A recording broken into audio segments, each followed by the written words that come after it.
The 10-minute talent rant is live. I'm James Hornick, joined by Jeff Smith, who's recovering from some sort of weird illness. So hopefully it sounds okay. Barely live, barely live. We are on the clock. The 10-minute talent rant is our ongoing series where we break down things that are broken in the talent acquisition and hiring space, maybe even pitch a solution or two. Before we dig in, all of our content can be found at talentinsights.hirewell.com. And I want to give it like an extended lead in on this one. I love nerdy documentaries. I love YouTube channels like Economics Explained in Real Life Lore. I love Vox's Explained series on Netflix. I stayed at a Holiday Inn last night, so I'm going to give it a shot. Yes. Today's episode 56, Big Tech's Layoff Meltdown Explained. It's like at the beginning of the pandemic when everybody was binging the Netflix, whatever Explained, and it was Pandemics Explained. It's like, oh, that'd be terrible if it happened. That was a good one. Yeah, it was a really good one. I'll start with a question. James, did you know that 2022 is on track to be the lowest number of layoffs in a year ever? Crazy, right? Yes, I did. I read the Fed data. Yeah. Anyway, this is since we started keeping track, we being, the country, and I will also say the source being the Fed. There's some dubious ways in which they look at this, but the source is the Fed. However, hence the title, Big Tech's Layoff Meltdown Accelerated. So we've got close to 60,000, 59 and some change in November, the most this year. Thanks for TrueUp.io for that data. So what does that mean? So we first need to talk about what I call the bull market phenomenon.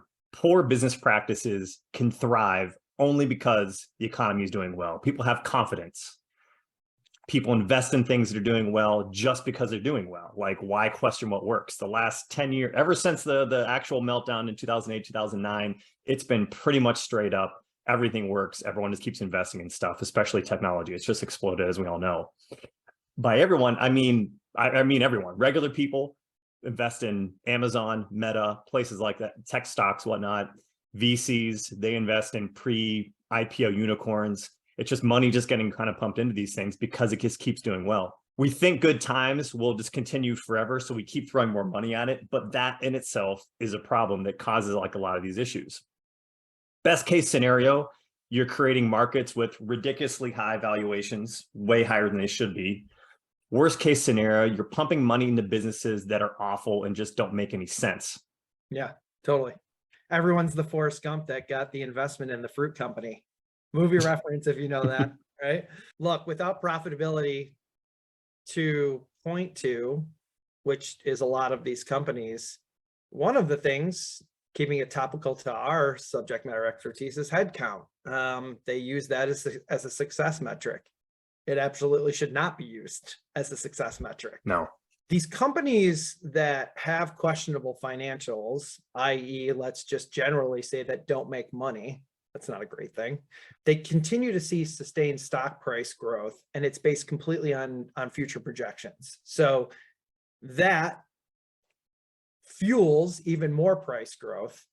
And most of the growth is fueled by hiring, i.e., human capital, and projecting what they will produce in X amount of time. It's a really risky bet without any sort of real business governance at all.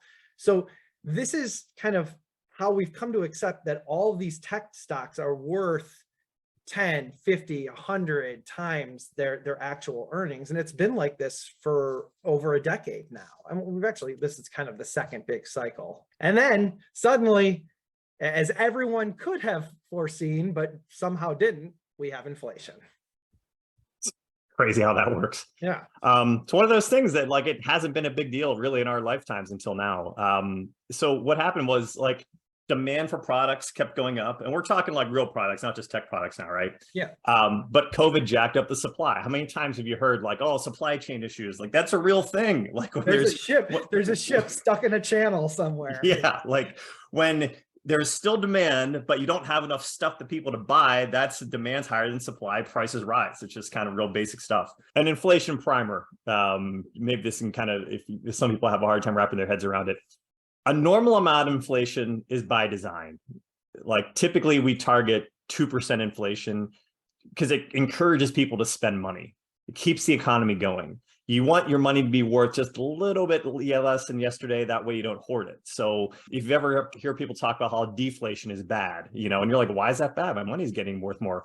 Think of all the dorks that have tons of crypto, but never want to do anything with it. They just want to hold it forever. When your money gains value, you have zero reason to actually spend it, which is why having a deflation environment will actually cripple an economy more, because then like nothing's getting produced because no one's buying anything.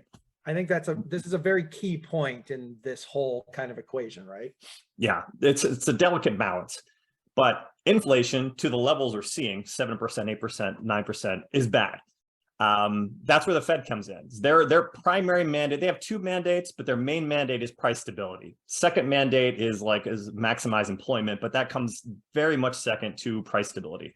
So they raise rates. When they raise rates, people are less inclined to spend money because they can actually get a higher risk-free return by holding on to it, which would theoretically get prices down.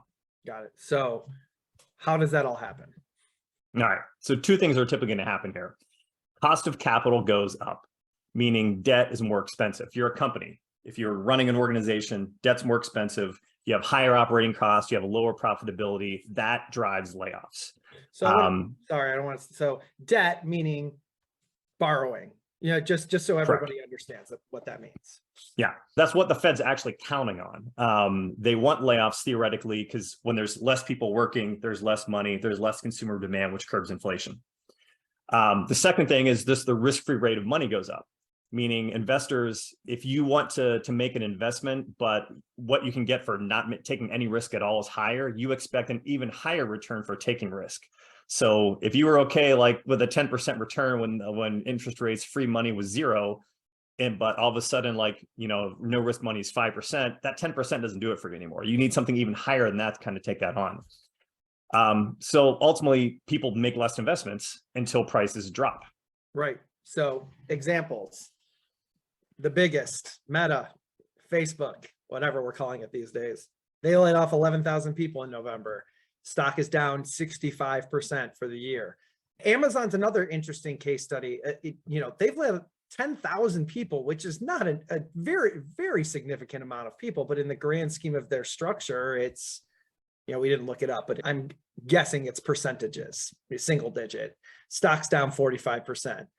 There's another handful of large tickets that have incurred the same sort of story, and it's based almost entirely on this market, and this market in this sense being post-COVID, that's totally unique and unpredictable. So you add in shrinking ad budgets, social media revenue, companies are not just peddling on Twitter, Facebook, et cetera, as much as they were, and the crypto implosion.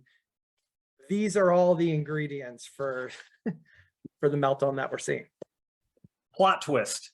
We added 263,000 jobs in November. Things are actually getting better for the economy. We're still at 3.7% unemployment. But James, everything that we've been doom scrolling on LinkedIn says that, we're all Chicken Little. Look, it's important for everybody to understand. Tech jobs are a tiny part of the U.S. economy. It's a significant but tiny, roughly 3%. It's hard for us in this in the social and LinkedIn bubbles to comprehend it. It was hard for us. We depend a lot on technology companies as our customer base. So it's definitely a small, but it is an attention gobbling pond. The tech sector and tech jobs, not the same thing. So big tech may not need as many software engineers or salespeople to peddle the add-ons and stuff, but guess who does? Literally everybody else. Yes, we're seeing this all the time. Yeah, our own client base has, in the mid-market sectors, traditional industries, has exploded this year because those companies are hiring like mad. Yeah, our engineers super excited right now to go to investment banking or insurance. They're starting to be, because guess what those companies are? Profitable. Mm-hmm. So we're at near all-time lows for unemployed people per job opening. So the one good thing about the scary R word, recessions, is They do. They purge bad business practices and poorly run companies.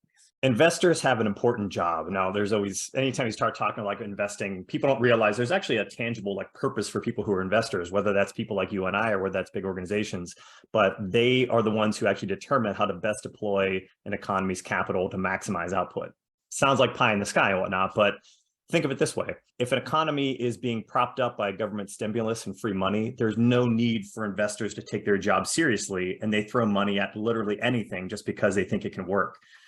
Some tech orgs grew large, and this is the bitter pill to swallow, is some of these tech orgs grew larger than they should have. I'm not defending Elon Musk by any way, shape, or form, but when he first took over Twitter, he's got a ton of issues. I don't like a lot of things he's doing, but I think anybody who pay attention, like 7,500 employees to run that organization with like most basic technology, like it feels bloated. I believe personally that those people, those tech workers, for the good of the economy, we best working at other organizations that had a better need for kind of what they did. Having organizations that are twice as large as they should be with people who are making 400 to 600K, good for them. But what's that really mean for like the soundness of your business? And eventually that's going to catch up and cause issues.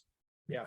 Well, it also has repercussions, as you've stated, throughout the rest of the economy, with companies who are sound with their money aren't going to overpay for that stuff. So look, the good news is there's plenty of companies that are going to be willing and able to bring these folks on. They're destination spots to work at, tech companies, you gain experience, you get to put X, whatever, on your LinkedIn profile. Fine, good.